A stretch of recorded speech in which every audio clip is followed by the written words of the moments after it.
So talking sunrises and solitary bees. So it's been a wonderful sunrise again. I managed to walk around the whole heath.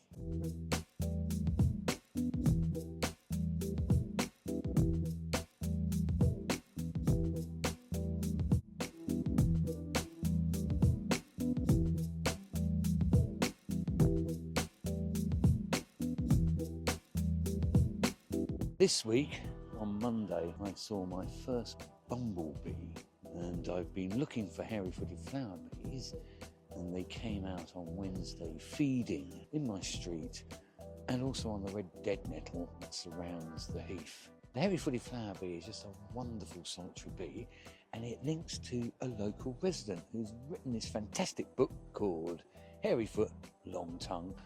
And you'll see a video of a walk I did with David Perkins last year on my main YouTube channel. So you might want to check them out in your gardens.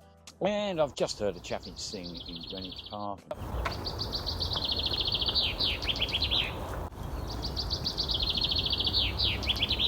Chaffinch is singing, hairy-footed flower bees patrolling. Spring is here in our neighbourhood. Glorious morning. I'm off home to chase hairy-footed flower bees in my street.